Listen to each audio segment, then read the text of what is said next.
I get it. You lost the only thing that you never wanted to lose. And now you don't know what to do about it. You tell yourself that it's just temporary. With time, things will get better because time heals everything, right? But then weeks go by, then months, and then even years.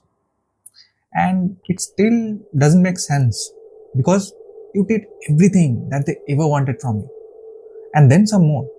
But still, they kicked you out of the car in the middle of the road.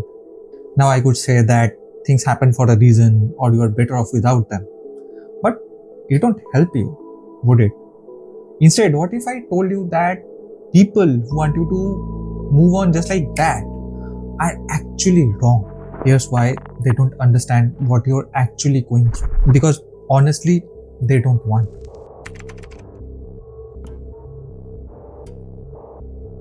Now, I'm not saying that they don't mean well, but more often than not, their advice comes from a place of convenience instead of a deep understanding. It's easier to be around someone who is not visibly struggling. It's convenient for them that you bottle everything up and act cheerful around them. And what if you're still broken inside? It's okay with them as long as you don't bring it up to them. So they keep preaching the same generic set of advice over and over, like be positive, move on, or try yoga. The funny thing is that if the situation was reversed, they too would find these comments quite annoying. Why so? Simply because they don't acknowledge the real reason why you can't stop missing them. And that's because you're not actually missing them.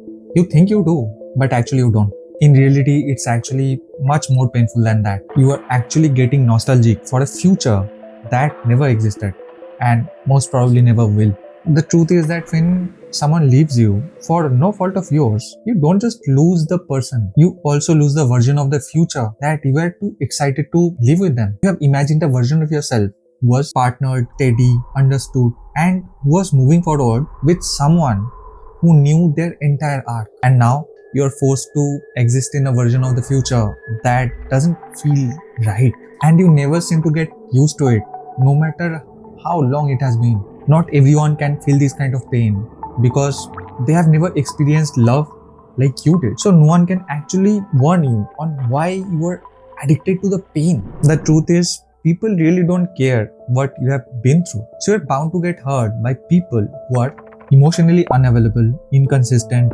distracted, half interested, or browsing through options without saying it out loud. Conversations feel shallow. Intentions feel vague. Plans get cancelled at the last moment. Each of these experiences may seem small individually, but together they create a pattern. It teaches your nervous system that new connections are unreliable, incoherent, and emotionally unsafe. So your heart drifts back to the thing that felt remotely familiar. Why else do you think that we chase the same people who have left us scarred? But here's what you're missing. Going back is not safe anymore. You are looking for justice from the very person who have wronged you. They were not interested in putting in the effort to make things work when they broke a few promises. You can't possibly expect them to walk back years of distance that they themselves created. And even if they wanted to, which they don't, I'm not sure that they could. The trust is already broken. And it might not seem like a big deal when you're actively missing them. But if you somehow manage to get them back, which you won't, you will not be able to trust them again. At least if you're smart, you would never fully relax in that relationship ever again, even if it came back, which it won't. Here's why it was not meant to work. Until now, a part of you was waiting for something to happen from the other side. A text, an apology, or a patch up. You probably created 1,000 different scenarios in your head, even though you know none of them will ever come true. What do you mean by how do you know it? We both know that there's no version of it where it can be healthy for you. And no, there's nothing that you could have done differently. Unlike most things in your life, love is not a one-man show. It's a duet. So no matter how hard you try, if the other person is not putting even the basic effort, it would never work. You can't make them happy if they don't allow you to. They are supposed to meet you halfway too. Also, a part of the problem is that you are not just chasing a partner.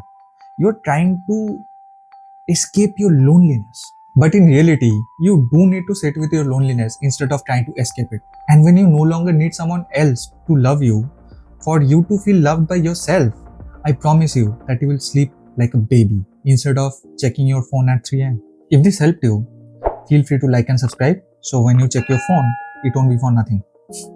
I'll just leave you with that, and thanks for watching.